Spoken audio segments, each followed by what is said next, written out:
I never thought I'd betray my best friend like this. But after that secret massage from his wife, I can never go back to seeing her as just Sarah. We've been inseparable since college. Me, Jake, and Sarah, the three of us against the world. She was always off limits, the beautiful woman who chose my best friend.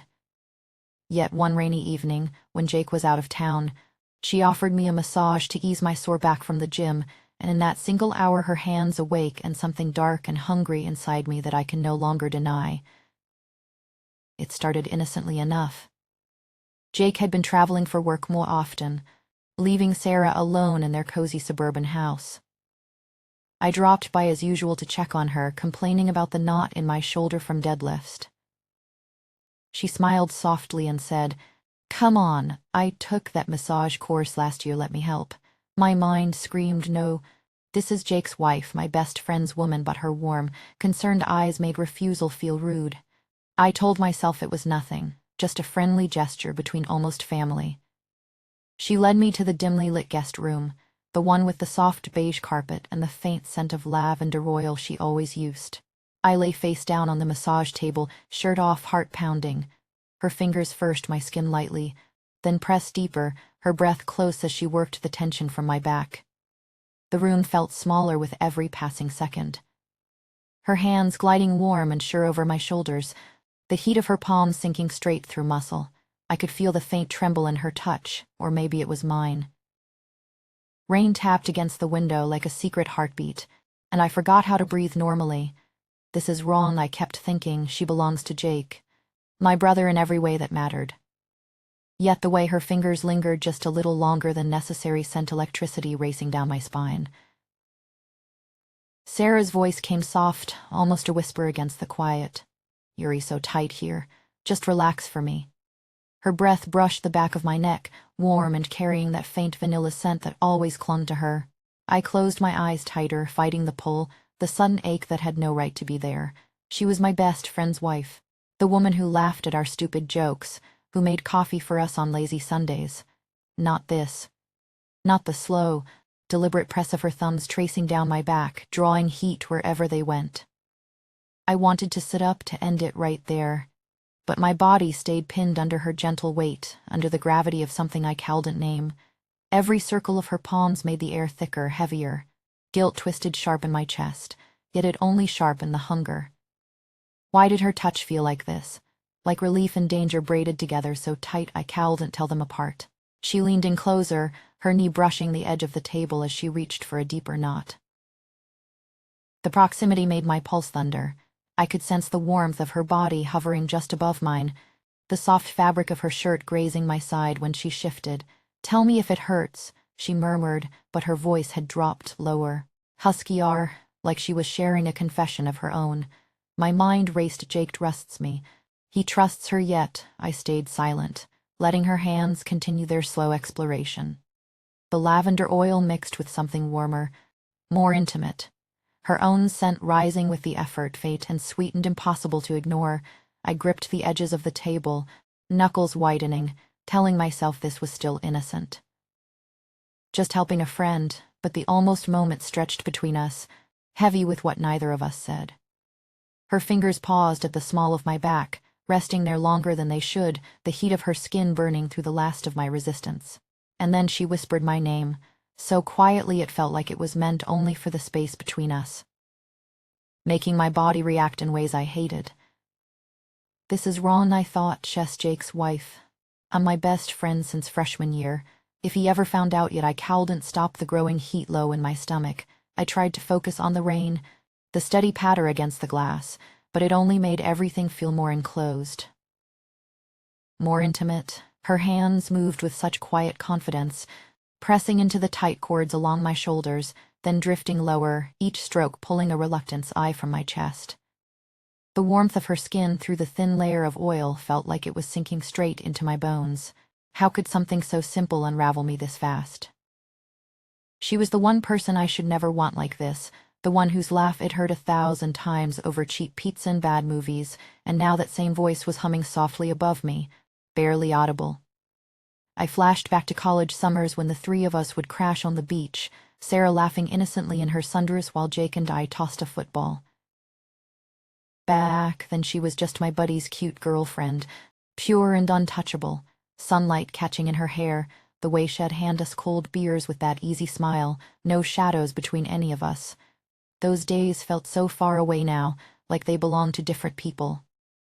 The memory only sharpened how far we'd fallen, her fingers tracing my spine where once they'd only brushed my arm in passing jokes.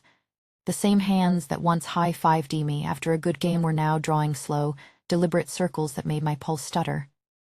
Her thumbs circled lower, grazing the edge of my waistband. I tensed, whispering, "Sarah, maybe that's enough."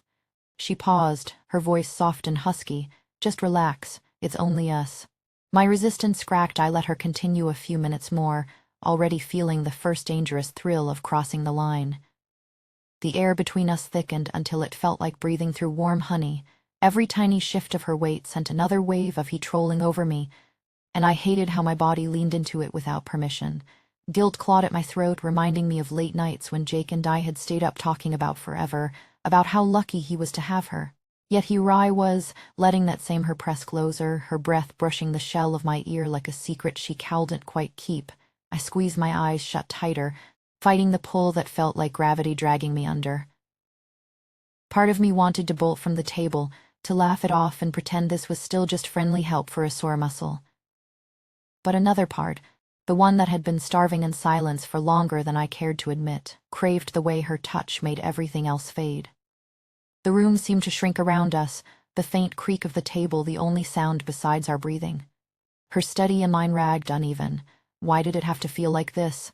Like every inch she worked was rewriting something inside me, turning friendship into something trembling and alive and terrifying. I could almost hear Jake's voice in my head, trusting, oblivious, and the shame burned hotter than the oil on my skin. Still my muscles betrayed me, loosening under her palms as if they had been waiting for exactly this kind of surrender. Her fingers lingered at the curve of my lower back, not quite moving, not quite still. The almost moment stretched, heavy and humming with everything we weren't saying. I swallowed hard, the words we should stop dying before they reached my lips.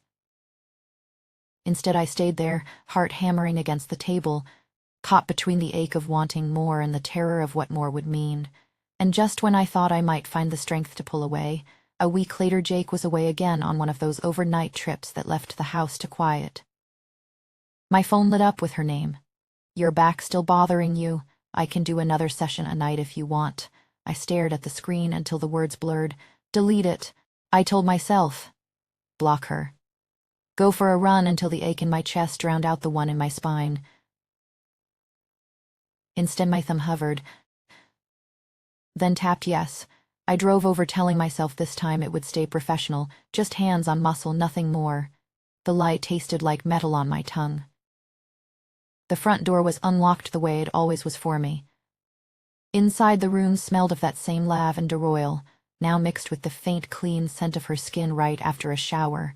Like warm rain on summer grass, she had changed into a soft gray tank top and loose shorts, hair still damp at the ends. "Hey," she said, voice low, almost shy, as if we were meeting for the first time. I lay down on the table without a word, towel draped across my hips, heart already knocking too loud against the wood.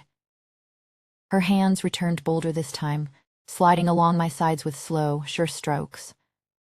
Fingertips brushed the sensitive skin near my ribs, sending tiny sparks that traveled straight through me. "Shess married to Jake," my mind repeated like a desperate prayer. This could destroy everything we built over years of friendship, of loyalty, of stupid inside jokes that still made us laugh. But the warmth of her touch drowned the guilt before it could take hold, turning every hesitation into this deep, wordless ache that made my breath catch. I remembered the night Jake proposed, how I stood there as best man clapping with real joy while she cried happy tears under string lights. That pure, uncomplicated happiness felt like it belonged to strangers now. Back then her hand had only ever touched mine in quick hives or friendly hugs that meant nothing. Now her breath quickened against my neck as she leaned closer, the soft rhythm brushing my ear like a confession she couldn't hold back. The contrast hit me hard, twisting something sharp behind my ribs. Her fingers slipped just under the edge of the towel, grazing skin that had no business feeling this alive. Heat flooded through me so fast my hand moved on its own, wrapping gently around her wrist. "Sarah, we can't," I whispered, the words scraping out raw and uneven. She didn't pull away. I didn't let go. We stayed frozen like that, her pulse jumping under my fingers, mine racing to match it. The almost moment stretched, thick with everything we weren't saying, the air between us humming like it might spark if either of us breathed too deep. Why did her touch have to feel like gravity pulling me under when I knew exactly how wrong this was? Jake trusted me with his life, with his wife, with every secret we'd ever shared over late-night beers. Yet here I was, letting her palms press warmer, letting the scent of her wrap around me until the room felt smaller, until my own breathing turned ragged and shallow. Part of me screamed to stand up, laugh it off, walk out before the line disappeared completely. The other part, the one starved for this exact kind of closeness, leaned into every slow circle she drew, craving the way it made the rest of the world fade. Her thumb traced the curve just above my hip, not moving further, not retreating either. I swallowed hard, the words we should stop dying somewhere in my throat. Instead I stayed there, muscles loosening against my will, heart hammering so loud I was sure she could rip through the table. The guilt burned, but the hunger burned hotter, leaving me caught in this trembling space where friendship was unraveling thread by thread, and I couldn't make myself reach for the scissors. And just when the silence felt like it might break us both, 2 days later, the word slipped through the cracked door like cold rain I couldn't outrun. Jake's voice on the phone, low and laughing, telling his secretary about their little secret weekends, how Sarah would never suspect a thing. The betrayal landed heavy in my stomach, ice water flooding every vein. My best friend, the man I'd stood beside at his wedding, the one who trusted me with everything, had been carving out nights and lies for months. If he could shatter their vows so casually, why was I still carving myself open, trying to stay clean? The walls I'd built around this craving suddenly felt paper-thin, ready to tear at the slightest push. That same night I went back. No excuses, no half-hearted reasons. The house was quiet except for the faint hum of the air conditioner and the soft rustle of her movements.